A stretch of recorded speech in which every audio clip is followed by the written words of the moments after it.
Battle Through the Heavens. By Heavenly Silkworm Potato. Kabanata 846. Bawat nagpapakita ng kabisera ng isa. Ang napakalaking lugar ng auction ay bumagsak sa isang hindi pangkaraniwang katahimikan pagkatapos na tumunog ang mga salita ni Mo Tianxing. Hindi mabilang na mga mata ang dumaan sa mga nasa VIP seat. Alam ng lahat na dahil sa malaking halaga nitong Bodhisattva Body Transformation Saliva, natural na imposibleng makuha ng isang ordinaryong tao. Ang mga may kwalipikasyon at kakayahang makakuha nito ay ang mga eksperto at sinaunang pangkat na naruroon sa mga upuan ng VIP. Kakaibang tahimik ang mga VIP seat. Maging ang malalaking paksayo na iyon, na handang gumawa ng gulo kanina, ay hindi ba muka ang kanilang mga bibig sa galit na paraan. Sa halip, dahan-daang nakasandal ang kanilang mga katawan sa sandalan ng kanilang mga upuan habang marahang kumakatok ang kanilang mga daliri sa kanilang armrests. Hindi nila ibinuka ang kanilang mga bibig para magsalita ng kahit ano. Hahaha. Itong matandang ito na hindi nagpapaliwanag sa aking sarili. Nagulat din si Mo Tianxing sa hindi pangkaraniwang katahimikang ito. Kaagad, mukhang nakabawi na siya habang mahinang tumawa at sinabing, dahil sa sobrang halaga nitong Bodhisattva Body Transformation Saliva, medyo iba rin ang paraan ng auction ng. Susunod, gusto kong anyayahan ang mga kaibigang interesado na mag-isa na pumasok sa auction stage at kunin ang item na gusto nilang gamitin kapalit ng matandang tao para tingnan ako. Pagkatapos nito, ang pinakamatandang tao na kumuha ng halaga ay titingnan ko.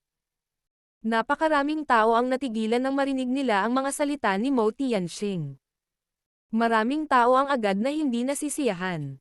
Sa kabila ng hindi kasiya siya, malinaw sa kanila na dahil sa halaga nitong Bodhisattva Body Transformation Saliva, ang mga bagay na dadalhin ng malalaking paksayo na ito upang ipagpalat dito ay magiging lubhang mahalaga. Gaya nga ng kasabihan, ang pera ay hindi maaaring ibunyag sa sinuman. Ang puntong ito ay isang bagay na kahit na ang mga karaniwang tao ay alam, lalo na ang malalaking paksayon at eksperto na yumanig sa Black Corner region. Si Xiao Yan ay nagulat din sa panuntunang ito. Gayunpaman, mabilis siyang nakabawi at tumango. Sa ganitong paraan, makakapagligtas siya ng kaunting problema. Kung tutuusin, kung ang bagay na kinuha ng isa ay napakahalaga na ang mga tao sa tabi nila ay nagsimulang maghangad dito, maaari itong humantong sa maraming hindi kinakailangang gulo. Ang mga taong may katulad na pag-iisip tulad ni Xiao Yan, ay nagpakita ng mas nakaka-relax na ekspresyon sa kanilang mga mukha. Tumango sila pagkatapos tumunog ang mga salita ni Mo Tianxing. Sinulyapan ni Mo Tianxing ang kapaligiran na medyo nakaka-relax. Saka lang siya malabong ngumiti. Biglang gumalaw ang kamay niya at biglang naging siksik ang bilog na liwanag sa paligid ng auction stage. Sa pagtaas ng density ng kulay, ang sitwasyon sa loob ng entablado ay lalong lumalabo. Sa huli, wala nang maaninag sa entablado. Ang malakas at malinaw na tawa ni Mo Tianxing ay ipinadala habang ang entablado ng auction ay tinatakpan ng isang siksik na liwanag na haligi. Lahat, sa palagay ko ay dapat na maging panatag na kayo ngayon, tama ba? Kung ganoon, mangyaring simulan ang pagbibid. Gayunpaman, dapat sundin ng lahat ang mga patakaran. Sapat na ang pumasok ng mag-isa. Huwag pumasok ng magkakagrupo. Siyempre, sa palagay ko, ang lahat sa akin ay hindi dapat mag-alala tungkol sa matanda. Napakaraming tao ang bahagyang napangiti nang marinig nila ang mga salitang ito ni Mo Tianxing. Kung ang Black Emperor Sect ay nangahas na magulo sa ganitong uri ng lugar, malamang na hindi nila nais na magpatuloy sa pagkagulo sa Black Corner region. Ang ilan sa mga pangkat na nakaupo ay may background na hindi mas mahina kaysa sa Black Emperor Sect. Kung iniinis sila ng huli, ang Black Emperor Sect ay mawawasak lamang kung silang lahat ay bumuo ng isang alyansa. Isang nasa katanghaliang gulang na lalaki sa isang VIP na upuan ang nanguna upang tumayo hindi nagtagal matapos ang mga salita ni Mo Tianxing. Napuno ng matinding init ang kanyang mukha habang gumagalaw ang kanyang katawan at sumugod pasulong. Sa wakas, pumasok siya sa liwanag na haligi. Si Xiao Yan, na nasa ilalim ng itim na roba, ay hindi nakatiis na laruin ang storage ring sa kanyang daliri habang pinagmamasdan ang nasa katanghaliang gulang na lalaki na nawala sa maliwanag na haligi. Ginugol niya ang lahat ng kanyang pagsisikap upang maghanda para sa Bodhisattva body transformation sa live na ito. Gayunpaman, hindi niya alam kung makukuha ba ito ng kanyang kapalaran mula sa mga kamay ng napakaraming eksperto na malinaw na dumating na handa. Bakit hindi ako pumasok mamaya? Ang little fairy doctor sa kanyang tabi ay biglang bumulong kay Xiaoyan. She was knitting her brows while staring at the siksik na liwanag na haligi. Ayos lang, ang Black Emperor sect ay walang lakas ng loob na manggulo dito.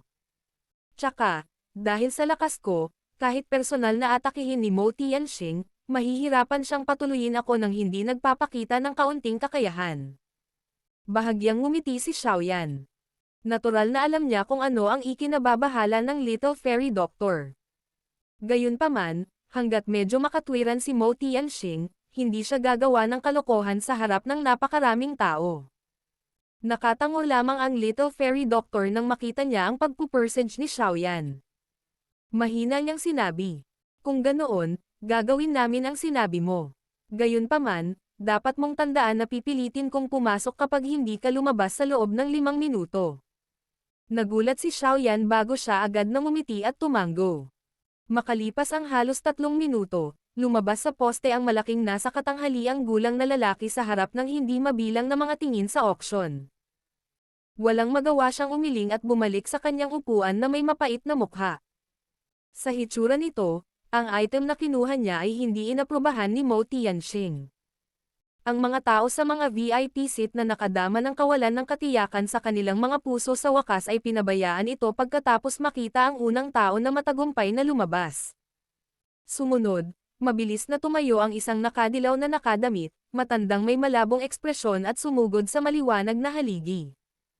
Ang natitira sa auction ay hindi pangkaraniwang maayos pagkatapos ng mabagsik na pagsisimula nito. Paulit-ulit na pumasok ang mga tao sa liwanag na haligi. Gayunpaman, karamihan sa mga tao ay lumabas na may medyo madilim na ekspresyon. Tila nabigo rin ang kanilang mga bagay na masiyahan si Mo Tianxing. Siyempre, hindi ito ang kaso para sa lahat. May isang maliit na bilang ng mga tao na nag-walk out na may mga ngiti sa kanilang mga mukha. Tila nagkaroon sila ng malaking tiwala sa mga bagay na kanilang inilabas. Si Xiaoyan ay hindi nagmamadaling pumasok sa liwanag na haligi. Sa halip, tahimik siyang umupo sa kanyang upuan, at pinanood ang pag-usad ng kaganapan. Ang eagle-nosed gray-haired old man, na bumili ng dark shadow skill kanina, ay dahan-dahang tumayo habang si Xiaoyan ay tahimik na naghihintay. Bahagyang nanginag ang puso ni Xiaoyan nang makitang kumilos ang matanda. Ang huli ay isa sa iilang tao sa auction ground na hindi niya makita. Sa makatuwid, ang kanyang puso ay automatikong inuri siya sa kanyang pinakadakilang mga kakompetensya.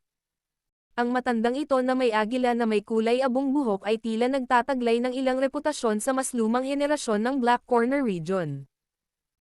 Kaya naman, ang mga ekspresyon ng mga tao mula sa Demon Flame Valley, First Elder Su Chen at ang iba pa, na hindi pa nakakahakbang, ay bahagyang nagbago sa sandaling tumayo ang una. Mabilis na nagtama ang kanilang mga tingin. Ang matandang may ilong na agila ay walang pakialam sa mga nakapaligid na tingin na ito. Nanginginig ang kanyang katawan at nawala siya sa lugar sa paraang parang multo. Dahil sa bilis na ito, nanliit ang mga mata ni Xiaoyan. Sa sandaling ito, sigurado siya na ang matandang ito, na ang aura ay iba sa isang ordinaryong Daozang, ay talagang isang piling Daozang. Ang Black Corner region ay talagang isang lugar kung saan nagtatago ang mga dragon at tigre. Wala akong narinig tungkol sa taong ito sa nakaraan. Hindi inaasahan na ganito kalakas ang kanyang lakas. Ang mukha ni Xiaoyan ay naging solemne sa ilalim ng itim na damit habang siya ay bumubulong sa kanyang puso. Bahagyang nanginag ang espasyo kung saan naglaho ang matandang may ilong na agila nang dumaan ang ideyang ito sa puso ni Xiaoyan. Makikita ng isang tao na kumikislap ang kanyang katawan at muling lumitaw. May malabong ngiti sa mukha niya. Sa hitsura nito, tila malaki ang tiwala niya sa kanyang bidding price. Matapos kumislap at bumalik, ang matandang may ilong na agila ay patuloy na hindi pinansin ang mga tingin sa paligid habang siya ay bumalik sa kanyang upuan. Pagkatapos nito, ipinikit niya ang kanyang mga mata para gumaling. Napakaraming tao ang napakunot noon nang makita ang kanyang mahinahong mga galaw. Ang unang Elder Fangyan mula sa Demon Flame Valley ay sa wakas ay tumayo pagkatapos ng pagliko nitong mahiwagang matandang may ilong na agila. May ngiti sa mukha niya habang dahan-daang naglakad palabas ilang sandali matapos makapasok sa liwanag na haligi. Sa hitsura nito, tila may dala rin siyang tunay na kayamanan. Pinag-aralan ni Xiaoyan si Fang Yan na may walang pakialam na ekspresyon habang ang huli ay bumalik sa kanyang upuan. Tatayo na sana siya nang makita niya si Xiaoli, sa di kalayuan, tumayo sa harapan niya. Pagkatapos nito, gumalaw ang katawan ng huli at sumugod siya sa liwanag na haligi. Agad namang natigilan si Xiaoyan nang makita ang eksenang ito. Ang layunin ng Xiao Gate sa pagkakataong ito ay ang Bodhisattva Body Transformation Saliva. Gayunpaman, dahil sa pundasyon ng Xiao Gate, paano nito nakuha ang isang bagay na maaaring maging interesado kay Mo Tianxing? Biglang sumulyap ang mga mata ni Xiaoyan kay First Elder Su Chen habang ang pagdududa na ito ay sumilay sa kanyang puso. Agad niyang tinanguan ang kanyang ulo, na biglang naunawaan.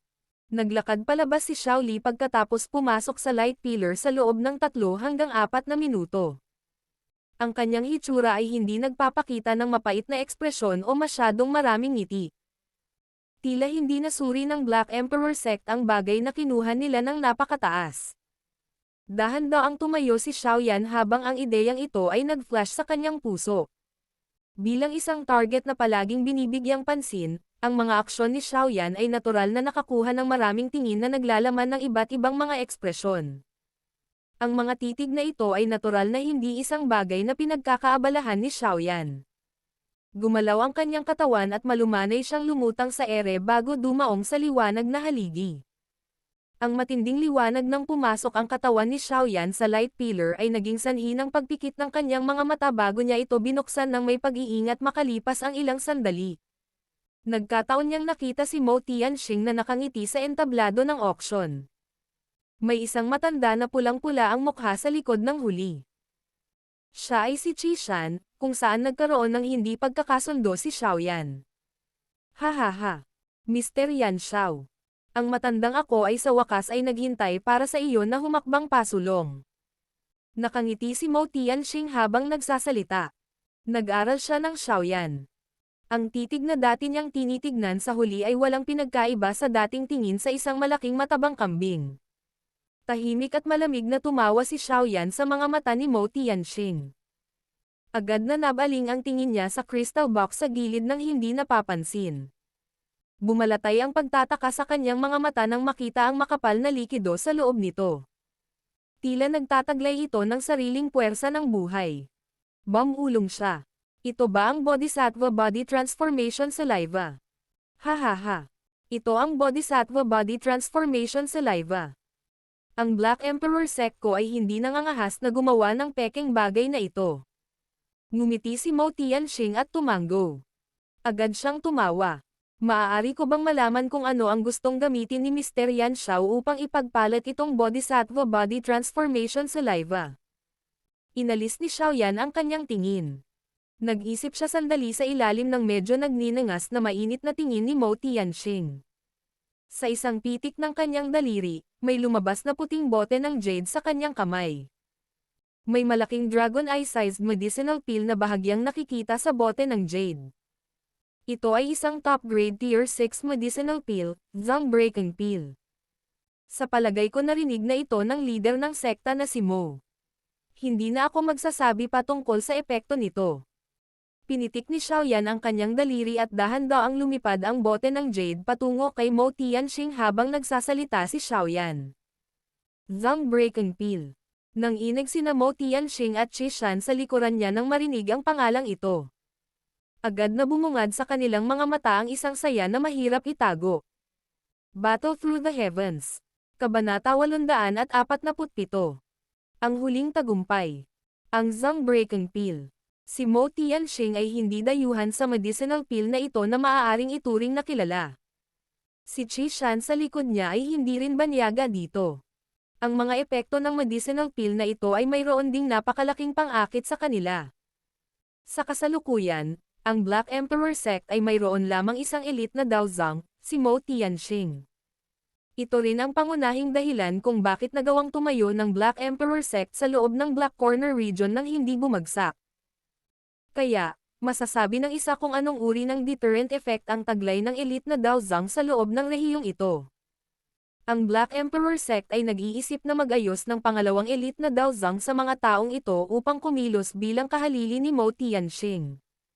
Ang may pinakamalaking pagkakataon na maabot ang klase na ito ay natural na si Moya, na nagpakita ng natatanging talento sa pagsasanay mula pa noong bata pa siya. Ang Black Emperor sect ay gumamit ng hindi mabilang na dami ng mga espiritual na gamot sa huli sa loob ng maraming taon na ito. Sa pamamagitan lamang ng kanilang liberal na paggamit ng mga espiritual na gamot na nagawa nilang payagan si Moya na maging ekspertong si Dao Huang bago siya 30.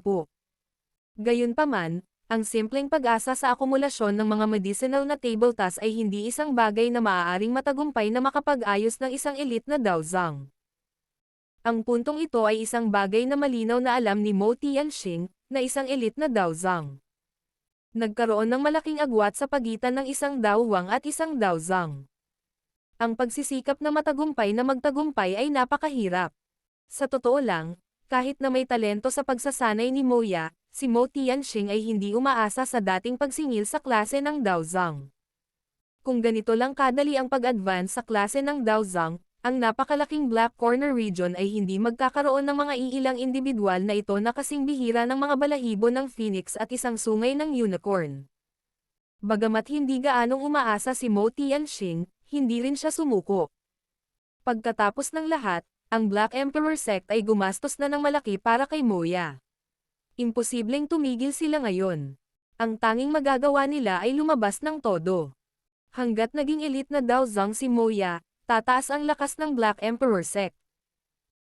Maaaring hindi nila pag-isahin ang Black Corner region, ngunit sa pamamagitan ng pag-asa sa lakas ng dalawang elite na Daozang at sa pundasyon ng Black Emperor sect, magagawa nilang maging isang napakalakas na pag-iral na maaaring gamulong sa iba pang mga paksayon sa loob ng Black Corner region. Ang posisyon na iyon ay malayo sa kung ano ang maaari nilang ihambing sa kasalukuyan. Siyempre, ang paunang kondisyon ng lahat ng ito ay ang matagumpay na pagpasok ni Moya sa klase ng Daozang. Gayunpaman, malinaw na napakahirap na gawain para kay Moya na umasa sa kanyang sariling lakas upang magtagumpay sa klase ng Daozang. Kaya naman, kinailangan ni Mo Tianxing na humanap ng ilang medicinal pill na maaaring magpapataas ng pagkakataong mangyari ito. Sa sandaling ito, ang Zhang Breaking Pill na inilabas ni Xiaoyan ay nagkataon na nakapindot sa pinakamalambot na bahagi sa loob ng kanilang mga puso. Ang pananabik sa mga mata ni Mo Tianxing ay nagpatuloy saglit bago unti-unting nawala. Maingat niyang hinawakan ang bote ng jade na inihagis ni Xiaoyan. Pagkatapos nito, iniabot niya ito kay Qishan sa likuran niya. Naunawaan naman ng huli ang intensyon ng una nang mabilis niyang tinanggap ito. Pagkatapos nito, sinulyapan niya ang pil ng gamot na kasing laki ng dragon sa loob ng bote. Ibinuhos niya ito sa kanyang kamay at pinag-aralan ng mabuti para lamang napabuntong hininga at tumango sa kanyang ulo pagkaraan ng ilang sandali. Itinaas niya ang ulo niya. Medyo komplikado ang kanyang tingin habang nakatingin kay Xiaoyan habang sinabi niya sa malalim na boses. Leader ng sekta, ito talaga ang Zhang Breaking Pill. Bukod dito, ang kalidad nito ay medyo mataas at ang epektong panggamot ay lubos na napreserba. Lumawak ang ngiti sa mukha ni Mo Tianxing matapos marinig ang verification ni Qishan. Nakangiting tumango siya at sinabi kay Xiaoyan. Ang medicinal pill na nirefine noon ni Mr. Yan Xiao ay dapat itong item, tama ba? Bahagyang tumango si Xiaoyan. Bahagyang dama po ang kanyang tingin sa dalawang tao bago tumawa. Maaari ko bang malaman kung ano ang iniisip ng leader ng sekta na si Mo tungkol sa Zhang Breaking Pill na ito? Hindi masama, itong Zhang Breaking Pill ay talagang isang medicinal pill na kailangan ng Black Emperor sect ko. Ngumiti si Mo Tianxing at tumango. May naalala agad siya at sumimangot. Pagkatapos nito, itinaas niya ang kanyang ulo, ngumiti at nagsalita kay Xiaoyan. Dahil nailabas na ni Mr. Yan Xiao ang item na gusto niyang gamitin para sa palitan, mangyaring bumalik sa iyong upuan at maghintay. Pagkatapos ng ilang elder sa loob ng sekta at ako ay magkaroon ng talakayan, Ang Bodhisattva Body Transformation Saliva sa auction na ito ay magkakaroon ng bagong mayari. Tumanggaw si Xiaoyan nang marinig niya ang kanyang mga salita. Marahan niyang hinablot ang bote ng jade at agad na bumawi ang kanyang mga kamay sa kanyang manggas. Tahimik na lumabas ang isang layer ng malabong Daochi bago ibinalot sa bote ng jade. Hindi masisisi si Xiaoyan sa pagiging maingat nito. Kung tutuusin, naiintindihan ng puso niya kung anong klaseng lugar ang kinabibilangan niya pati na rin kung sino ang mga taong nasa harapan niya. Kung ang isa ay hindi maingat sa pakikitungo sa kanila, malamang na hindi niya malalaman kung paano siya namatay. Inimbak ni Xiaoyan ang bote ng jade bago itinaas ang kanyang mga kamay kay Mo Tianxing. Pagkatapos nito, inikat niya ang kanyang katawan at lumabas sa liwanag na bilog. Nagbago ang ngiti sa mukha ni Mo Tianxing matapos paalisin si Xiaoyan sa light pillar. Pinagdikit niya ng mahigpit ang kanyang mga kilay at tila bumaba sa isang uri ng kaguluhang estado. Elder Qi, kasalukuyang may tatlong bagay na interesado tayo. Ang isa ay ang Tier 7 Medicinal Pill, Life Returning Pill na inilabas ni Old Yingshan. Ang pangalawa ay ang Spiritual Merger Method na kinuha ng Demon Flame Valley. Ang pangatlo ay itong Zong Breaking Pill ni Yan Xiao. Alin sa tingin mo ang pinakaangkop para sa atin? Nag-isip ng malalim si Mo Tianxing bago dahan-daw ang inilagay ang kanyang mga kamay sa likod niya. Tanong niya kay Qi Shan na nakakunot ang noo. Nagulat si Qi Shan nang marinig niya ito. Kaagad niyang hinaplos ang kanyang mga kilay at sinabi ang kanyang mga naiisip. Ang Life Returning Pill ay isang Tier 7 Medicinal Pill. Talagang dinudurog nito ang iba pang dalawang item ayon sa grado nito. Ang medicinal pill na ito ay nakapagliligtas ng buhay ng isang tao. Sa pamamagitan nito, mabubuhay ang isa hanggat hindi pinuputol ang ulo ng isa o ang kanyang puso ay dinudurog ng isa pang tao, kung madudurog ito ng dalawang tao. Ito ay kritikal na kahalagahan, ikaw ang pinakamahalagang tao sa Black Emperor Sect hanggat ikaw ay nasa paligid. Ang posisyon ng Black Emperor Sect ay mapangalagaan sa mahabang panahon.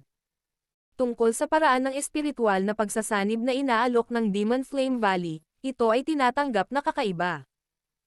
Gayunpaman, ang ganitong uri ng Qi method na pilit na nilalamon ang mga espiritu ay malinaw na nagtataglay ng mga kakulangan. Marahil ay maaari nitong palakasin ang lakas ng isang tao sa maikling panahon, ngunit malamang na ito ay magreresulta sa isang mahusay na sekwela. Ang bagay na ito ay masasabi lamang na isang bagay na may malaking atraksyon. Sa kalamidad, maaaring gamitin ng pinuno ng sekta ang paraang ito para ibalik ang mga bagay-bagay, gayunpaman, wala itong gaanong gamit sa ilalim ng normal na mga pangyayari. Ang Zong Breaking Pill ni Yan Xiao ay maaaring isang Tier 6 Medicinal Pill lamang, ngunit nagagawa nitong pataasin ang tsansa na magtagumpay sa pagsulong sa klase ng Daozang. Sa totoo lang, kahit na ang tabletang ito ay ibinigay sa junior sect leader, malamang na ang kanyang tsansa na magtagumpay ay napakababa pa rin. Kapag siya ay nabigo, ang medicinal pill ay ituturing na nasayang. Itong Bodhisattva Body Transformation Saliva ay ibibigay sa isang tao nang walang kapalit. Siyempre, kung magtatagumpay siya, natural na magkakaroon ng walang katapusang benepisyo para sa ating Black Emperor Sect. Sa makatuwid, ito ay isang sugal. Bahagyang tumango si Mo Tianxing nang marinig niya ang pagsusuri ni Qi Shan. Ilang sandali pa ay nagpakawala siya ng mahabang buntong hininga. Sandaling bumungad sa kanyang mukha ang pagpupumiglas bago niya marahas na ikinuyom ang kanyang kamao. Sinabi niya sa malalim na boses. Kung ganoon, pipiliin natin iyan. Walang idinagdag si Qi Shan pagkatapos na magdesisyon si Mo Tianxing. Bahagya siyang tumango bago umatras ng ilang hakbang. Lumabas si Xiaoyan sa light pillar. Dahil sa pagkakabalot niya ng itim na roba ay walang nakakakita sa ekspresyong suot niya. Kaya naman, nakatitig lang sila sa kanya habang dahan-dahan itong naglakad pabalik sa kanyang upuan at tahimik na umupo. May ilan pang mga tao na pumasok sa light pillar pagkalabas ni Xiaoyan. Gayunpaman, karamihan sa mga tao ay pumasok na may pananabik, ngunit lumabas na mukhang nalulumbay.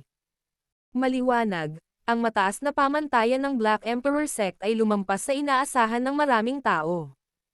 Paano na? Natahimik sandali ang Little Fairy Doctor habang pinagmamasdan ang mga taong dumadaan sa liwanag na haligi. Noon lamang niya inihiwalay ang mapupulang labi upang marahan na magtanong. Tinagilid ni Xiaoyan ang kanyang mga kilay sa ilalim ng itim na roba. Marahan siyang bamantong hininga bago sinabing. Hindi ito kasing ganda ng inaasahan. Minamaliit ko ang antas ng pagnanais ng ilang tao para sa Bodhisattva body transformation sa live na ito.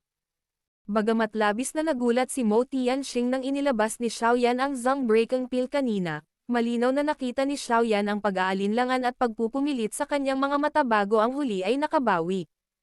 Maliwanag, isang bagay na interesado kay Mo Tianxing ang lumitaw sa kanyang harapan. Bukod dito, nakaramdam pa rin siya ng ilang pag-aalinlangan pagkatapos na ilabas ni Xiaoyan ang Zhang Breaking Pill. Mula dito, makikita ng isa na ang bagay na interesado siya ay malamang na may halaga na hindi mas mababa kaysa sa Zhang Breaking Pill. Sa ganitong paraan, ang tiwala sa puso ni Xiaoyan ay makabuluhang nabawasan. Ang mga mata na kulay aboli lang ng Little Fairy Doctor ay kumurap ng ilang beses matapos marinig ang buntong hininga ni Xiaoyan. Ang kanyang maislan na kamay ay marahang tinapik ang braso ni Xiaoyan sa isang nakakaaliw na paraan habang sinabi niya sa malumanay na boses.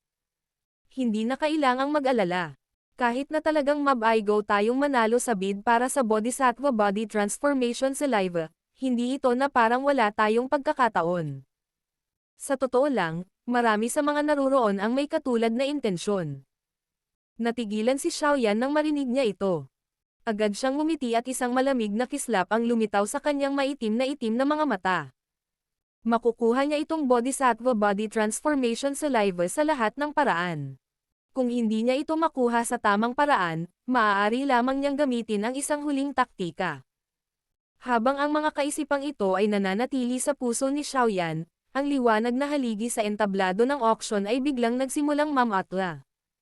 Kitang-kita ng mga mata ng lahat ang sitwasyon sa loob nito. Hihihi.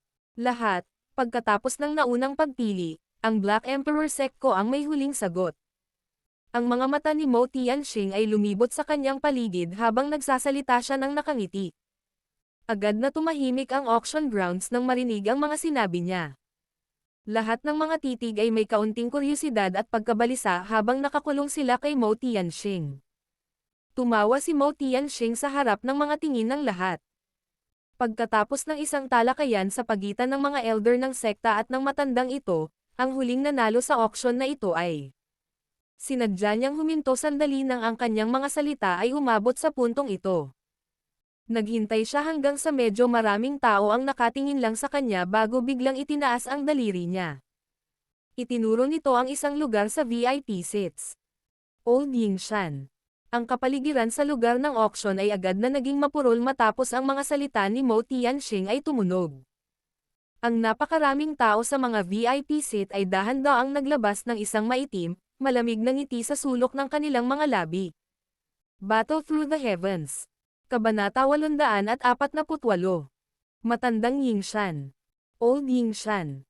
Dahan-daang huminga ng hangin si Xiaoyan habang marahang inilalabas ng kanyang bibig ang mga salitang ito. Ang mga kamao sa ilalim ng kanyang manggas ay biglang kumuyam. Hindi inaasahan na hindi niya nagawang ilipat ang Black Emperor Sect sa kabila ng paglabas ng medicinal pill sa tier ng Zhang Breaking Pill. Mukhang mas mahalaga pa ang item na inilabas ng taong iyon kaysa sa iyong Zhang Breaking Pill. Ang Little Fairy Doctor sa kanyang tabi ay bamulong na may pagkagulat.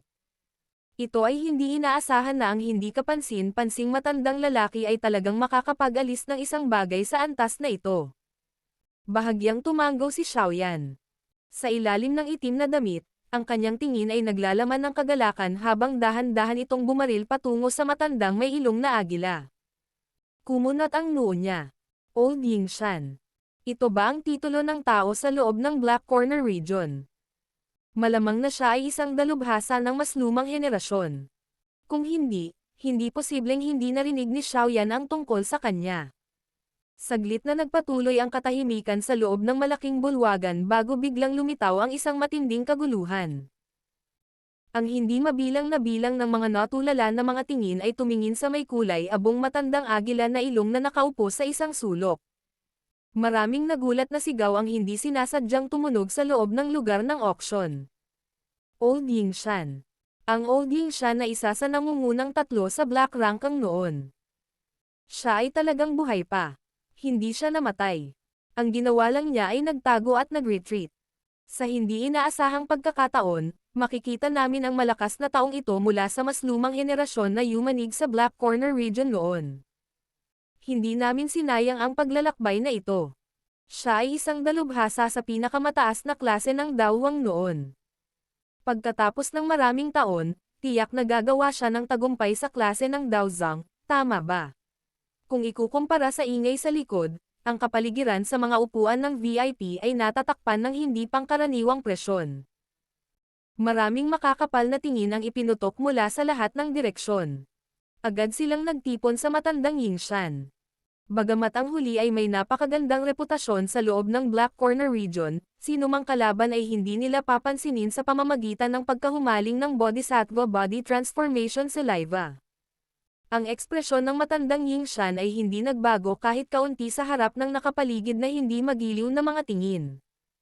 Ang kanyang katawan ay dahan-daang nakasandal sa sandalan ng kanyang upuan habang ang kanyang walang ekspresyon na matandang mukha ay nagpapakita ng isang mabangis at brutal na tingin.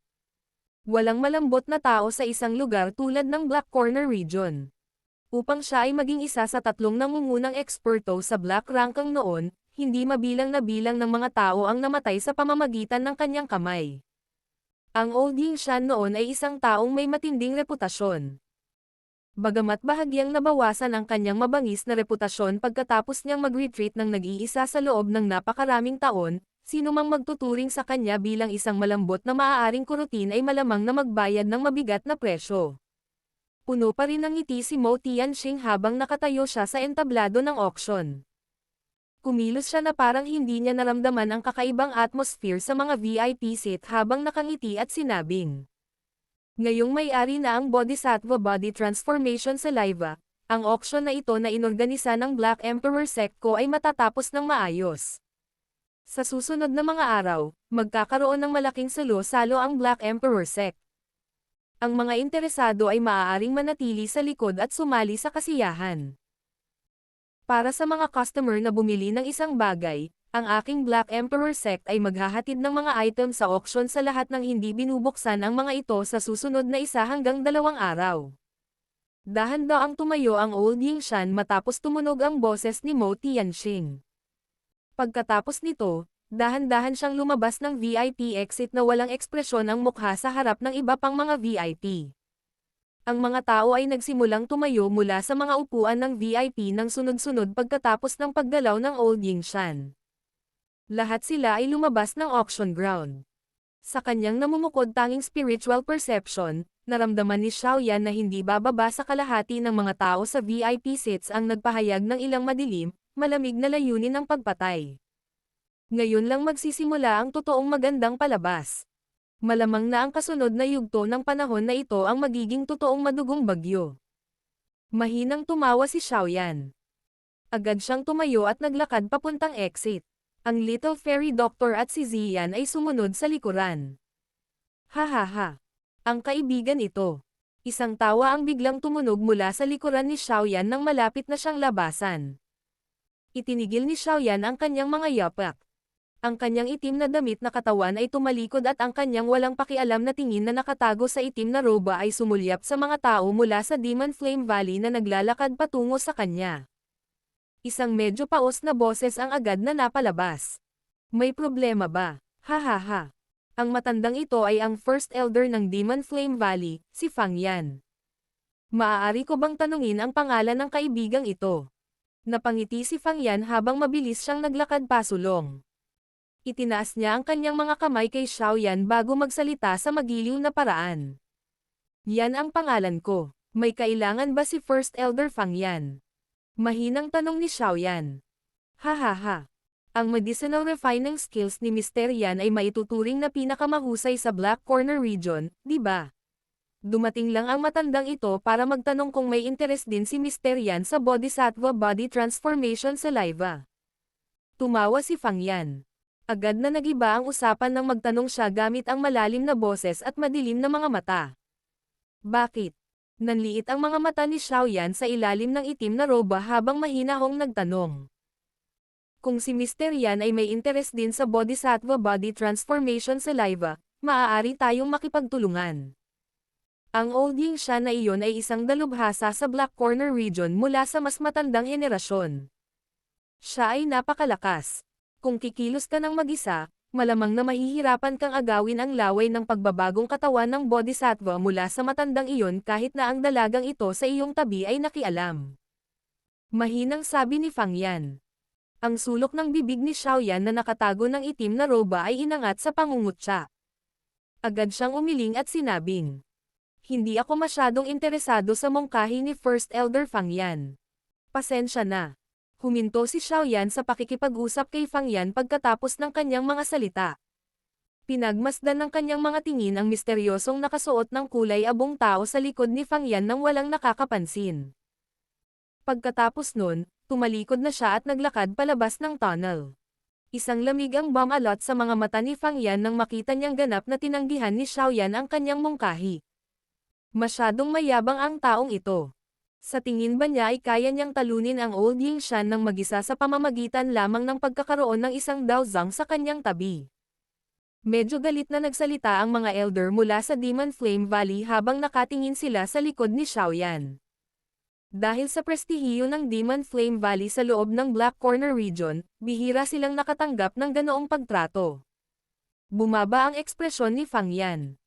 Agad niyang ibinaling ang kanyang ulo at tumingin sa misteryosong taong nakasuot ng kulay abo. Magalang siyang nagtanong, "Mister, ano ang dapat nating gawin ngayon?" Ang bawat tao ay nagtatarget sa Bodhisattva Body Transformation Saliva sa ganitong uri ng sitwasyon. Kaya, maaari mong kalimutan ang tungkol sa pagkakaroon ng sino mang magtiwala at makipagtulungan sa iyo.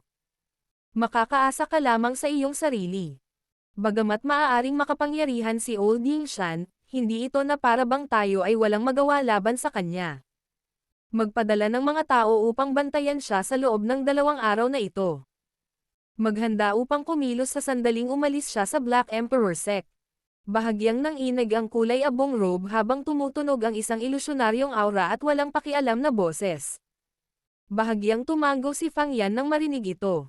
Biglang sumulyap ang kanyang tingin sa mga grupo ni na Xiaoli at unang Elder Su Chen sa likod bago mahinang nagtanong. Paano ang mga tao mula sa Xiaogate at sa Jianan Academy? Huwag pansinin ang mga ito sa ngayon. Ang pinakamahalagang bagay ay ang Bodhisattva Body Transformation Saliva. Nagsalita ang taong nakasuot ng kulay abo sa isang walang malasakit na boses. Oo. Tumango si Fang Yan at tumigil sa pagsasalita ng anumang karagdagang salita. Ikinumpas niya ang kanyang kamay at dahan-daang inakay ang kanyang grupo palayo sa napakalaking auction na ito. Ang kapaligiran ng Black Emperor City ay tila naging mas masaya pagkatapos ng perpektong pagtatapos ng auction. Sa ilalim ng dakilang piging ng Black Emperor Sect, ang buong lungsod ay tila natatakpan ng isang masayang kapaligiran. Gayunpaman, bahagyang naramdaman ng ilang sensitibong tao na may dumarating na madugong bagyo sa ilalim ng kagalakang ito. Ang ilang mga paksayon ay hindi umalis pagkatapos ng auction. Sa halip, tahimik silang nanatili sa loob ng Black Emperor City. Tila nasiyahan sila sa piging ng Black Emperor Sect, ngunit ang kanilang mga tingin ay tahimik na natipon sa isang lugar, ang tirahan ng Old Yingshan. Ang grupo ni Xiaoyan ay mukhang medyo kalmado sa gitna ng nakababahalang kapaligiran na ito na nanatili sa mga anino. Nilalayon din nila na makuha itong Bodhisattva Body Transformation Saliva sa lahat ng gastos. Gayunpaman, hindi sila nag-aalala na si Old Yingshan ay biglang mawala. Sa ilalim ng ganitong uri ng matinding pagsisiyasat, kahit ang isang piling tao na si Daozang ay hindi basta-basta mawawala nang walang nakakapansin. Habang tahimik nilang hinihintay na magbago ang sitwasyon, pinangunahan ni Xiaoyan ang Little Fairy Doctor at Ziyan papunta sa pick-up location ng Black Emperor Sect kinabukasan. Si Mo Tianxing ay natural na nagpahayag ng kanyang pinakamalaking init nang bumisita ang grupo ni Xiaoyan. Inimbitahan niya silang tatlo sa sekta at pinagsilbihan sila sa pinakadakilang paraan. Dahil sa init na iyon, medyo hindi komportable si Xiaoyan. Pagkatapos ng maikling pag-uusap ng magkabilang panig, Tila naramdaman din ni Mo Tianxing ang pagkainip ni Xiaoyan at agad na tumigil sa pagsasabi ng anumang kalokohan. Pinalakpakan niya ang kanyang mga kamay at isa-isang inilabas ang lahat ng mga bagay na binili ni Xiaoyan sa auction, kabilang ang bangkay ng magical beast. Hahaha. Mr. Yan Xiao, lahat ng mga item na na-auction mo ay matatagpuan dito. Mangyaring suriin ang mga ito sa iyong sarili. Nakangiti si Mo Tianxing habang nagsasalita. Sinulyapan niya ang bangkay ng magical beast na umuko pa sa mahigit kalahati ng bulwagan. Si Xiaoyan ay hindi nagpakita ng anumang pagpapanggap habang siya ay tumanggo. Pagkatapos nito, maingat niyang sinuri ang lahat ng mga bagay na na-auction ng isang beses. Lalo na itong nangyari para sa bangkay ng magical beast na iyon. Gumugol siya ng maraming oras dito ngunit wala siyang nakitang mali. Saka lang siya tumanggo. Dahan-dahan niyang inilabas ang mga gold coins at medicinal pill sa kanyang storage ring bago dahan-dahan ang inilagay sa mesa. Sect leader mo, pakisuri ang mga bagay na ito. Sumulyap si Mo Tianxing bago iwinagayway ang kanyang malaking kamay habang nakangiti at sinabing, hindi na kailangang suriin. Ang matandang ito ay nagtitiwala kay Mr. Yan Xiao. Napangiti ng mahina si Xiaoyan matapos marinig ito. Sinabi niya, kung ganoon, magpapalam ako sa iyo. Tumalikod si Xiaoyan at umalis pagkatapos magsalita. Nagmamadaling humakbang si Mo Tianxing nang makita niya ito. Bahagya siyang tumawa. Mr. Yan Xiao, mangyaring maghintay ng ilang sandali. Ano ito? Bahagyang kumunat ang kilay ni Xiaoyan, tumalikod, at nagtanong. Hahaha. Awkward na ngumiti si Mo Tianxing. Agad niyang pinunasan ang kanyang mga kamay at sinabing, Mr. Yan Xiao, maaari bang magtanong itong matandang ito kung maaari kong ipagpalat ang Zhang Breaking Pill na iyon sa iyong mga kamay? Agad na umangat ang sulok ng bibig ni Xiaoyan sa isang malamig na ngiti nang marinig niya ito. Ang matandang ito ay talagang may iniisip tungkol sa Zhang Breaking Pill na nasa kanya. Battle Through the Heavens. Kabanata 849. Pagpupulong. Marahang hinailan ng kamay ni Xiaoyan ang kulay itim na dawpang. Ang kanyang mga tingin ay marahan na naalis sa tuyong ngiti sa mukha ni Mo Tianxing. Ang kanyang tono ay kalmado habang nagtanong. Sect leader mo, hindi mo ba minamaliit ang Zhang Breaking Pill? Hindi mapigilan ni Mo Tianxing na mapangiti nang marinig niya ito. Alam niyang may sama pa rin si Xiaoyan sa kanya tungkol sa bagay na iyon sa auction ground. Sa isang mapait na ngiti, sinabi niya, Mr. Yan Xiao, ang matandang ito ay walang magawa sa ganitong paraan. Ang ganitong bagay ay kadalasang pinag-uusapan sa mga elder sa sekta. Iginiit nila na ang bagay na ibinigay ni Old Yingshan ay mas angkop para sa ating Black Emperor sect. Ang matandang ako ay hindi maaaring ipilit ang sarili kong paraan. Walang tiwala si Xiaoyan tungkol sa palusot ni Mo Tianxing. Sa posisyon ng huli sa loob ng Black Emperor sect, karaniwang naabot niya ang yugto kung saan ang kanyang mga salita ay batas. Maging ang lahat ng karapatan ng mga elder na magsalita ay hindi maihahambing sa kanya. Kaya naman, ang mga salita niyang ito ay walang kahit katiting na anyo ng pagtitiwala.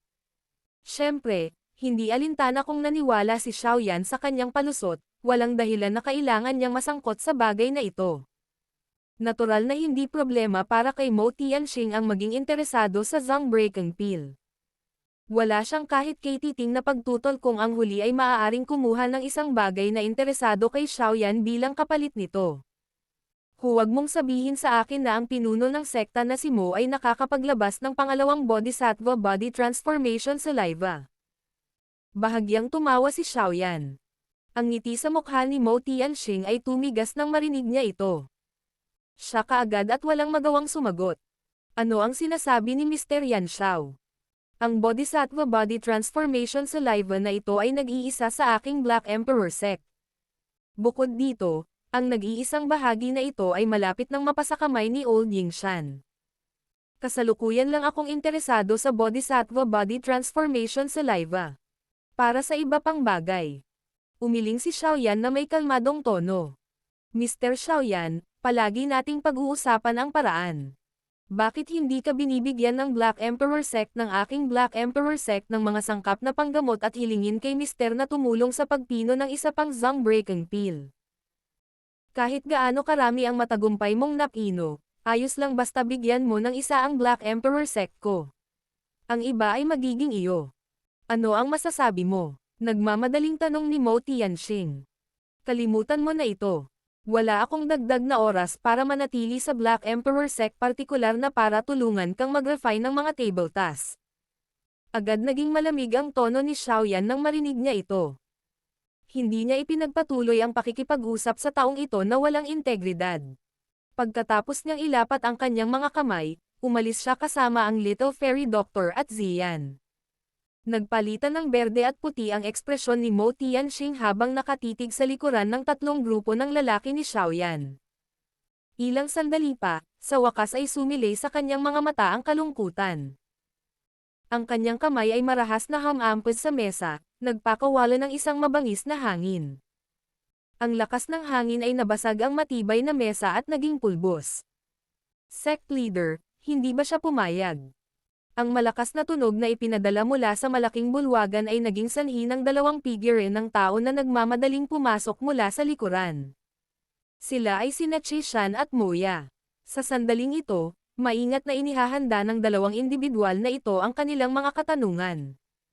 Madilim at solemn na ang ekspresyon ni Mo Tianxing habang tumatango siya. Malamig niyang sinabi, "Ang taong ito ay masyadong mayabang. Ang aking Black Emperor sect ay handang magbigay ng mga sangkap na panggamot para sa kanya upang pinuhin ang Zong Breaking Pill, ngunit maaaring maglabas lamang ng isang Zong Breaking Pill sa huli. Makukuha niya ang lahat ng bagay ngunit hindi pa rin siya nasisiyahan. Lahat ng kabataan na may kakayanan ay ganito. Lahat sila ay mayabang." Malamig na tumawa si Chishan. "Ama, ano ang dapat nating gawin ngayon? Huwag mong sabihing ayaw natin sa Zong Breaking Pill na iyon." Sumimangot si Moya at medyo nag-aalalang nagsalita. Alam niyang makikinabang sa kanya ang pagkakaroon ng Zong Breaking Pill na ito. Kapag nalampasan niya ang klase ng dawwang sa hinaharap, maaaring kailanganin niyang umasa sa bagay na ito. Kaya naman, medyo naging balisa siya ngayong bumagsak na ang negosasyon. "Ano ang pinagkakaabalahan mo? Huwag mong sabihin sa akin na gusto mong agawin ito." Ang babaeng nakaputing damit sa tabi ng lalaking iyon ay hindi isang taong madaling masaktan. "Kahit ako ay wala akong lubos na pagtitiwala na matatalo siya." Saway ni Mo Tianxing. Si Moya ay hindi nang ahas na magbitaw ng isa pang salita matapos siyang pag-alitan ni Mo Tianxing. Gayunpaman, hindi man lang nabawasan ang pagkabalisa sa kanyang puso. "Ano ang intensyon ng pinuno ng sekta?" tanong ni Chishan sa gilid. "Maghintay tayo at panoorin ang sitwasyon." Malinaw na dumating sila kasama ang Bodhisattva Body Transformation Saliva bilang kanilang target. Gayunpaman, si Old Yingshan ay hindi rin isang ordinaryong tao. Hindi isang simpleng gawain ang mang-agaw ng isang bagay mula sa kanyang mga kamay. Sa oras na iyon, kapag nag-away sila ng babaeng nakaputing damit hanggang sa masugatan silang dalawa, maaari akong tahimik na makialam. May ilang madilim na lamig sa mga mata ni Mo Tianxing habang dahan-dahan siyang nagsasalita. Dahil ang maliit na brat na ito ay hindi handang tanggapin ang ating mapagbigay na alok, hindi niya dapat sisihin ang matandang ito na naging mabisyo. Sa wakas ay nakahinga ng maluwag si Moya sa kanyang puso matapos marinig ang kanyang mga salita. Isang matinding selos ang sumilay sa kanyang mga mata habang sinulyapan niya ang lugar kung saan nawala ang grupo ni Xiaoyan. Isang mapanoksong ngiti ang nananatili sa gilid ng bibig ni Xiaoyan habang siya ay naglalakad palabas ng bulwagan ng Black Emperor sect. Gusto talaga ng matandang ito na partikular niyang pinuhin ang isang Zong Breaking Pill para sa kanila. Ang gayong pag-iisip ay medyo kahanga-hanga at walang muwang. Noong una, nagdamdam si Xiaoyan na pinili ng matandang ito si Old Yingshan. Sino ang mag-aasam na ang matandang ito ay talagang mag-iisip ng ganitong paraan para makuha ang Zong Breaking Pill mula kay Xiaoyan. Ang mga sangkap na panggamot ng Zong Breaking Pill ay hindi mga bagay na kailangan ni Xiaoyan sa pagmamadali. Kaya naman, hindi na niya kailangang manatili sa likod para magtrabaho para sa kanila. Bukod dito, hindi pinahahalagahan ni Xiaoyan ang mga tinatawag na sangkap na panggamot. Sa espesyal na kakayahan ni Ziyan na makadama ng mga sangkap na panggamot, hindi ito isang napakahirap na gawain para sa kanya na makahanap ng higit pa. Masyadong mahalaga ang Zhang Breaking Pill. Malinaw na alam ng matandang iyon sa kanyang puso na hindi niya magagawang kumuha ng isang ordinaryong bagay para ipagpalat dito. Gayunpaman, ayaw niyang kumuha ng ilang labis na mahahalagang bagay. Kaya, pinili niya ang ganoong paraan. Marahil, sa kanyang puso, baka isipin pa niya na nakakuha ka ng malaking kalamangan. Ngumiti at nagsalita ang Little Fairy Doctor pagkatapos niyang tila naramdaman ang galit na galit ng ngiti ni Xiaoyan. Para isipin na isa talaga siyang elite na Daozang. Napakakuripot niya.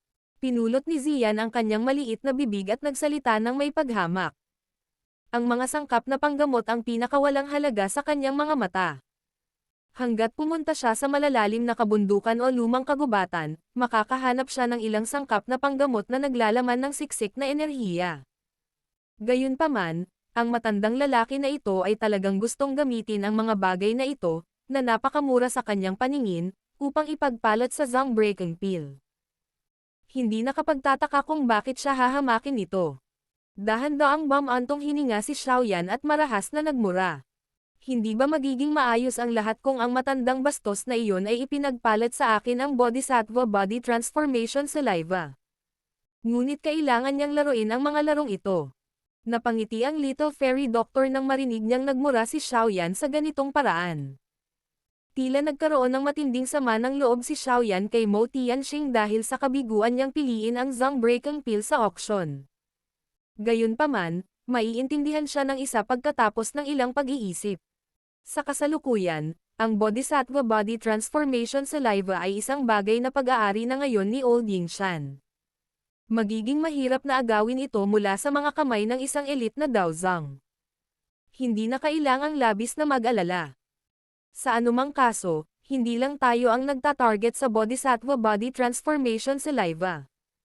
Sa oras na iyon, maaari nating hintayin ang iba na unang umatake at umani ng mga benepisyo ng kanilang labanan. Ang Little Fairy Doctor ay mahinang nagpatuloy. Gayunpaman, ngayong tinanggihan mo si Mo Tianxing, malamang na magkakaroon ng batik ang puso ng matandang lalaki. Kaya, dapat tayong maging maingat sa kanila. Malabong tumanggaw si Xiaoyan. Kalalabas pa lang ng kanyang mga yabag sa Black Emperor sect nang dumating ang isang may buhok na matanda. Ang kanyang hitsura ay naging sanhi ng bahagyang pagpikit ng mga mata ni Xiaoyan. Nakakagulat, ang taong iyon ay Old Yingshan. Ang Old Yingshan ay nagtataglay pa rin ng walang ekspresyon na mukha. Ang kanyang mga mata ay nagbigay ng random na sulyap ng madaanan niya si Xiaoyan. Kahit na ang kanyang tingin ay naglalaman ng isang mahinang kabangisan ng tanggayan nito ang Little Fairy Doctor. Gumalaw ang kanyang katawan bago kakaibang sumugod sa Black Emperor sect. Sa wakas ay huminga ng malumanay si Xiaoyan matapos mawala si Old Yingshan. Mahina niyang sinabi. Ang Old Yingshan na ito ay dapat marinig upang makuha ang Bodhisattva Body Transformation Saliva, hindi ba? Tumanggo ang Little Fairy Doctor. Bahagyang hinayla ng puting kamay ni Xiaoyan ang kanyang dawpang pasulong at sinabi sa mahinang boses. Mukhang may balak siyang umalis. Malamang na ang maraming paksayon na nakatingin sa kanya na may masamang hangarin ay aatake sa sandaling umalis siya sa Black Emperor City. Unti-unting lumiwanag ang kulay abolilang mga mata ng Little Fairy Doctor. Alam niya na hindi mabilang ang mga tumitingin sa lugar na ito mula sa labas ng Black Emperor sect. Malamang na sa loob ng ilang minuto, ang usapin ng lumang Yingshan na lumitaw sa Black Emperor sect ay may paparating sa pandinig ng mga paksayon na iyon. Marahang tumanggaw si Xiaoyan. Anong gagawin natin ngayon? Malumanay na tanong ng Little Fairy Doctor. Namilog ang mga mata ni Xiaoyan. Ilang sandali pa, marahan siyang huminga ng hangin, at sinabi sa malalim na boses. Tara na at hanapin natin ang pangalawang kapatid at First Elder Su Chen. Kung makukuha natin ang tulong nila sa ating gagawin, tiyak na magiging mas madali ang mga bagay. Hindi na nag-atubili pa si Xiaoyan matapos tumunog ang kanyang boses. Nag-iba ang direksyon ng kanyang mga yabag habang patungo siya sa lokasyon kung saan tinutuluyan ni Xiao Gate. Mahigit 100 ng mga figure ng tao ang nakaupo sa isang malaking bulwagan sa katimugang bahagi ng lungsod. Mula sa kanilang hitsura, nakakagulat na sila Xiao Li, First Elder Su Chen at ang iba pa. Sa kasalukuyan, hindi sila nananatili sa loob ng Black Emperor Pavilion. Sa halip, random silang nag-book ng isang buong compound sa loob ng lungsod bilang pansamantalang pahingahan. Mayroon ka bang balita tungkol sa mga tao mula sa Demon Flame Valley? Si Xiao Li, na nakaupo sa pwesto ng pinuno, ay sumimangot at nagtanong sa isang elder mula sa Xiao Gate. Sect leader, ang mga tao mula sa Demon Flame Valley ay umalis na sa Black Emperor City. Gayunpaman, hindi pa sila nakakalayo. Nagkampo sila sa labas ng lungsod. Sa hitsura nito, malinaw na hinihintay nila ang Old Yingshan. Magalang na sagot ng isang matandang nakasuot ng kulay abo. Hihihi. Ang mga taong ito ay talagang nakatutok pa rin sa Bodhisattva Body Transformation Saliva. Agad na nagpakawala ng malamig na tawa si Xiao Li nang marinig niya ito. Lumingon lang siya kay First Elder Su Chen sa kanyang tabi upang hingin ang opinyon ng huli nang biglang nagbago ang ekspresyon ng huli. Ang First Elder Su Chen ay biglang bumangon at biglang sumigaw. Sino ito? Nagulat ang lahat nang marinig nila ang boses ni Su Chen. Pinagmasdan nila ang tatlong figure ng tao na lumitaw sa pintuan na parang multo. Dalawa sa tatlong figure ng tao ay nakabalot sa ilalim ng itim na damit. Ang tanging nagsiwalat ng kanyang hitsura ay ang babaeng nakaputing damit. Ang ekspresyon ni Xiao Li ay lubhang nagbago nang makita niya ang biglang pagsulpot ng tatlong taong ito. Alam niyang nasaktan nila ang tatlong taong ito sa auction dahil sa D-class middle-level ruler technique na Dao skill. Sa pagtingin sa kanila sa sandaling ito, tila narito sila upang maghanap ng gulo. Ang mga eksperto mula sa Xiao Gate at Jianan Academy sa loob ng malaking bulwagan ay nagsimulang magpakita ng mga palatandaan ng kaguluhan dahil sa hitsura ng tatlong taong ito. Lahat ng figure nila ay gumalaw sa isang iglap. Pagkatapos nito, tumakas sila sa likod ni Su Chen. Malinaw na alam nilang lahat na kung sila ay hahakbang pasulong upang harapin ang isang elite na Daozang, mamamatay lamang sila ng walang kaunting pakinabang. Itong kaibigan, ang lahat ay umaasa sa kanilang sariling kakayahan sa auction ground. Mukhang hindi na kailangang magkaroon ng sama ng loob, hindi ba?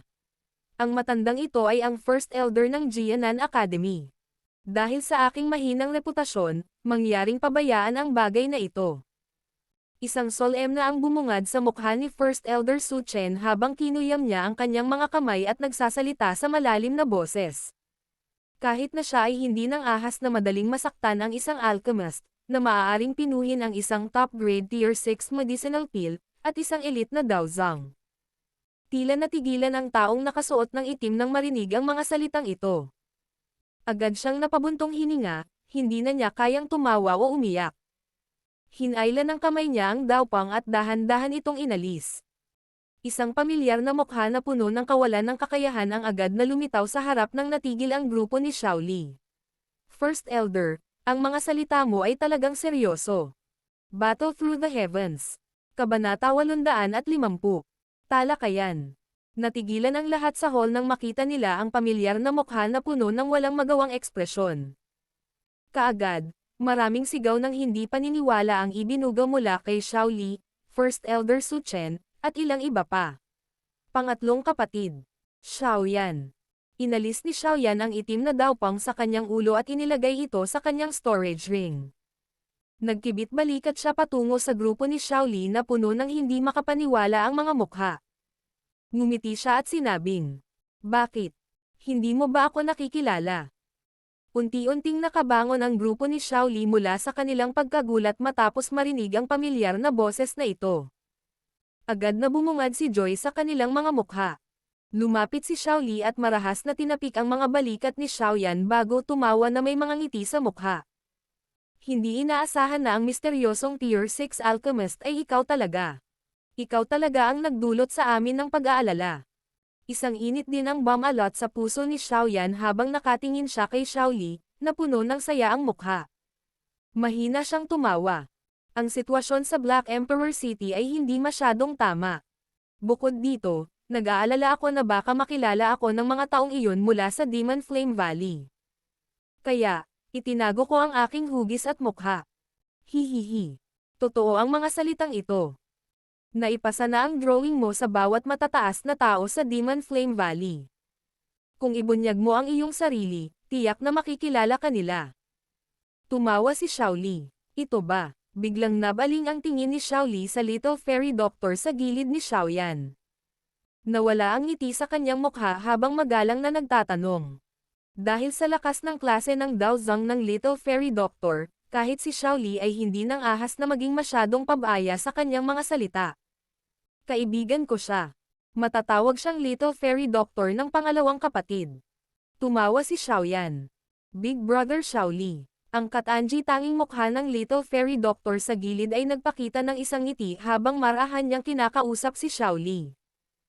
Pag binobola mo ako, binobola mo ako.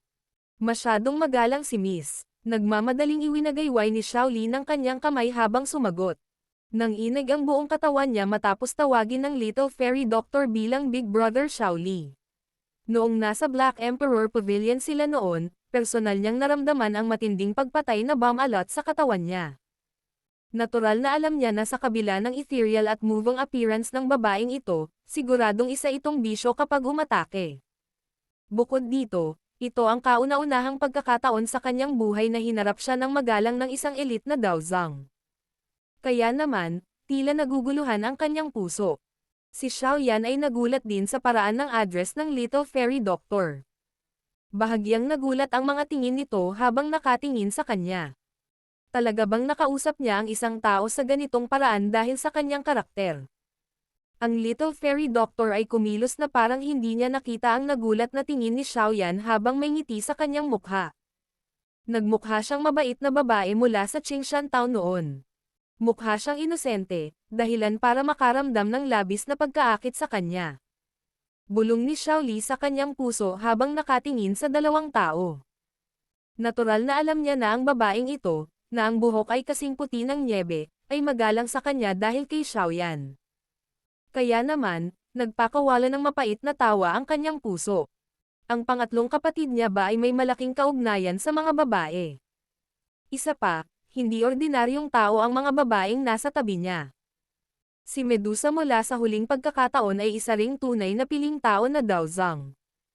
Sa pagkakataong ito, ang Little Fairy Doctor na ito, na lumitaw mula sa kung saan, ay talagang isang elite na Daozang na kahit ang First Elder Su Chen ay lubos na kinatatakutan. Bata, alam mo talaga kung paano bumalik sa Black Corner Region. Habang si Xiaoli ay nagbubuntong hininga sa kanyang puso tungkol sa kung paano nagkaroon si Xiaoyan ng napakahusay na kaugnayan sa mga babae, si First Elder Su Chen ay naka-recover din mula sa kanyang naunang pagkabigla. Nagdalawang hakbang pasulong at nagsalita na may kaunting hinanakit. Si Xiaoyan ay nagbigay ng isang nakakahiyang ngiti nang marinig niya ito. Nagmamadali niyang sinabi, "First Elder, patawarin mo sana ako. Sa una, dapat ay bumiyahe ako ng mas maaga, ngunit nagsagawa ako ng isang taon na pag-urong upang makapasok sa klase ng Daowang na nauwi sa pagkaantala sa paglalakbay na ito. Nakakapasok ka ba sa Daowang class?" Agad na natigilan si Xiaoli nang marinig niya ang mga salita ni Xiaoyan. Tanong niya na may pagtataka sa boses. Bagamat alam niya na si Xiaoyan ay nasa tuktok na ng klase ng Daowang nang umalis siya noon, medyo mahirap lampasan ang hadlang na ito. Ang ilang mga tao ay nanatili pa sa tuktok ng klase ng Daowang sa buong buhay nila. Gayunpaman, nagawa ni Xiaoyan na malampasan ang hadlang sa loob ng maikling isang taon. Ang bilis na ito ay natural na itinuturing na hindi karaniwang nakakatakot.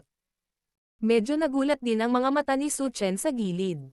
Mula sa kakayahan ni Xiaoyan na pinuhin ang isang Tier 6 na medicinal pill, nahulaan niya na maaaring nalagpasan na ni Xiaoyan ang hadlang na iyon.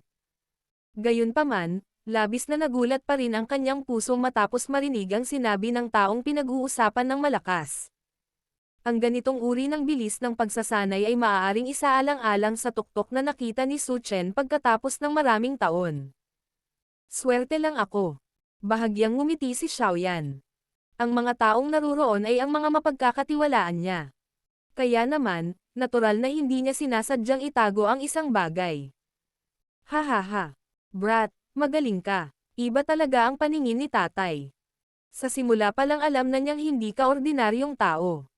Tumawa ng malakas si Xiaoli. Ang kanyang pananabik ay mas higit pa kaysa kung nalampasan niya ang klase ng Daowang. Ilang kalungkutan ang sumilay sa mga mata ni Xiaoyan nang hindi nag-iiwan ng bakas nang marinig niyang binanggit ni Xiaoli ang kanilang ama. Agad itong nawala habang nakangiti si Xiaoyan at sinabing, ang pangunahing dahilan kung bakit ko inihayag ang aking sarili ay para humiling ng tulong ng pangalawang kapatid at ng First Elder Su Chen. Ah, iisang pamilya tayo, bakit ka nagsasabi ng tulong? Ikaw ang pinuno ng Xiaogate at may awtoridad na manyobrahin ang lahat sa pangkat. Napakunot ang bibig ni Xiaoli nang marinig niya ito. Agad siyang lumingon sa 10 dagdag na eksperto mula sa Xiaogate at sumigaw. Ito ang aking pangatlong kapatid, ang pinuno na narinig ninyong lahat. Bakit hindi ninyo siya batiin? Ang mahigit 10 eksperto mula sa Xiaogate, na nagtataglay ng pambihirang lakas, ay agad na lumuhad na nakadapa ang isang tuhod sa lupa matapos marinig ang sigaw ni Xiaoli. Magalang nilang sinabi. Ang mga subordinate na ito ay bumabati sa pinuno. Ang mga ekspertong ito mula sa Xiaogate ay hindi nagdalawang isip kahit kaunti nang lumuhad sila. Natural na nakaramdam sila ng malaking kagalakan sa katayuang ipinahayag ni Xiaoyan. Maaaring hindi sila sigurado sa lakas ni Xiaoyan. Gayunpaman, ang pagiging isang tier 6 na alchemist ay sapat na upang maging sanhi ng kanilang mga puso na mapuno ng pananabik. Nakangiti si Xiaoyan habang nakatingin sa mga eksperto mula sa Xiaogate na lumuhad. Agad niyang iwinagayway ang kanyang manggas. Nag-iba-iba ang enerhiya at ang banayad na simoy ng hangin ang nagpaangat sa lahat. Ngumiti siya at sinabing, lahat ng tao dito ay mga kapatid ng Xiaogate. Hindi na kailangang maging magalang na makakalimutan natin ang lahat ng hindi kinakailangang mga ritual na ito. Nanginginig ang puso ng mga ekspertong ito mula sa Xiaogate nang maramdaman nilang madaling itinaas sila ni Xiaoyan sa simpleng pagtataas ng kanyang kamay.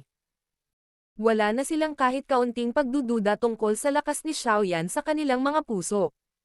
Ang mga miyembrong ito ng Xiaogate ay magpapakita ng higit na kumpiyansa kapag lumalakad sa labas kasama ang isang makapangyarihang pinuno. Pumasok si Xiaoyan sa bulwagan pagkatapos buhatin ang lahat. Pagkatapos nito, walang humpay siyang umupo sa isang upuan sa tabi ng mesa. Sumunod din sa kanya ang Little Fairy Doctor at si Ziyan at umupo. Hinubad ng huli ang kanyang itim na damit. Ang silk na parang purple-colored na buhok ay gamulong pababa habang ibinuka niya ang kanyang bibig at ngumiti sa nakatulala na mukha ni First Elder Su Chen. Ikaw babae. Sinundan mo rin siya pabalik. Ang First Elder Su Chen ay nagsalita ng walang magawa matapos makita na ang huling taong nakasuot ng itim ay talagang si Ziyan. Pakiramdam niya ay hindi niya magawang tumawa o umiyak. Si Ziyan ay nagtataglay din ng lakas ng isang dawhuang. Maliban sa ilang elite na dawzang, kaya niyang lakarin ang Black Corner region na ito nang walang anumang takot. Nagulat si Su Chen nang marinig niya ito. Ang kanyang tingin ay agad na tumama kay Ziyan na may pagtataka habang sinabi niya. Ang babaeng ito ay talagang nakalusot sa klase ng dawhuang. Agad na ikinaway ni Ziyan ang kanyang maliit na kamao, nakaramdam ng kasiyahan nang makita niya ang pagkagulat sa mukha ni Su Chen. Sabi niya, matanda, sinabi ko na ang pagkulong sa akin sa Inner Academy noon ay tiyak na isang uri ng pinsala sa akin. Kung pinalaya mo ako dati, baka isa na akong elite na dawzang ngayon. Huwag kang makipagtalo sa matandang ito. Kung hindi kita nakuhang sumunod sa tabi ni Xiaoyan, hindi ko malalaman kung may ipinagbili ka. Ano daw Zhang? Umiling si Su Chen habang sumagot, pakiramdam ni hindi siya makatawa o umiyak. Ang pinong kilay ni Ziyan ay naging patayo nang marinig niya ang mga salita ni Su Chen. Magiging ligaw na sana siya ng ipatong ang palad ni Xiaoyan sa kanyang maliit na ulo, idiniin siya sa kanyang upuan. Manahimik ka. Malungkot na umiling si Ziyan matapos siyang sipin ni Xiaoyan. Nakaramdam siya ng matinding kaba habang nakahiga sa mesa. Ang kanyang mga mata ay marahas na nakatingin sa nakangiting si Su Chen. Mukhang ikaw lang ang may kakayahang kontrolin ang pilyong babaeng ito. Naranasan ko ang mas tahimik na oras pagkatapos niyang umalis sa Inner Academy. Hindi na rin kailangang mag-alala ng Inner Academy kung kailan mawawala ang malaking halaga ng mga sangkap na panggamot. Mahina na tumawa si Su Chen matapos makita si Ziyan na pinigilan ni Xiaoyan. Kaagad siyang tila may naalala habang nakatitig kay Xiaoyan at sinabing, tama. Dahil dumating ka sa Black Corner region, dapat kang mabilis na bumalik at dagdagan ang heart flame ng Blazing Sky Chi Refining Tower. Nawala ang epekto ng Blazing Sky Chi Refining Tower na iyon sa loob ng kalahating taon. Awkward na tumango si Xiaoyan nang marinig niya ito. Nagmamadali niyang sinabi, First Elder, mangyaring makatiyak na babalik ako sa Inner Academy upang lagyang muli ang heart flame pagkatapos ng bagay na ito. Nang makita ito, huminga si Su Chen at naglabas ng isang matangkad na pulang scroll mula sa kanyang storage ring. Inihagis niya ito kay Xiaoyan at sinabing, Kunin mo. Ito ang ruler technique na Dao skill na binili ng iyong pangalawang kapatid para sa iyo sa auction. Talagang handa siyang saktan ang isang elite na Dao Zhang para sa bagay na ito. Lumipat ang kanyang tingin sa Little Fairy Doctor sa tabi ni Xiaoyan nang magsalita siya hanggang sa puntong ito. Bulong din siya sa kanyang puso, nagtatanong kung bakit laging may nakakatakot na lakas ang mga kasamang babae sa tabi ni Xiaoyan. Tinanggap ni Xiaoyan ang maliwanag na pulang scroll at naramdaman ang bahagyang init nito. Isang mainit na pakiramdam ang dam-aloy sa kanyang puso. Noong panahong iyon, hindi alam ni Xiaoli ang kanilang pagkakakilanlan. Sa kabila nito, naglakas loob siyang mag-auction para sa ruler technique na ito na Dao skill. Sinadya ni Xiaoli na pataasin ng kaunti ang lakas ng Xiaoyan. Ang pagmamahal na ito ay yaong sa mga kapatid na may kaugnayan sa dugo. Huwag kang magsalita ng walang kabuluhan. Ikaw ang pinakamahalagang tao sa ating angkan ng Xiao. Sinabi ni Kuya na lahat ay maaaring mamatay maliban sa iyo. Kaya, dapat kang mabuhay ng maayos at mabilis na maging malakas. Ito ay dahil ikaw lamang ang may kakayahang iligtas ang ama mula sa mapahamak na Hall of Souls. Napakunot ng noo si Xiaoli nang makita niyang nakatitig si Xiaoyan sa scroll. Ngumiti siya at nagpatuloy. Ituloy na natin ang pag-uusap tungkol sa mahalagang bagay. Ano ang dahilan kung bakit mo kami hinanap? Napangiti din si Xiaoyan nang marinig niya ito. Marahan siyang tumango at inilagay ang scroll sa kanyang storage ring. Pagkatapos mag-isip ng ilang sandali, ang kanyang mukha ay unti-unting naging solemn na habang ang kanyang tingin ay dumapo kina Xiaoli at Su Chen. Sinabi niya sa isang malambot at malalim na boses. Nais kong makuha ang Bodhisattva Body Transformation Saliva.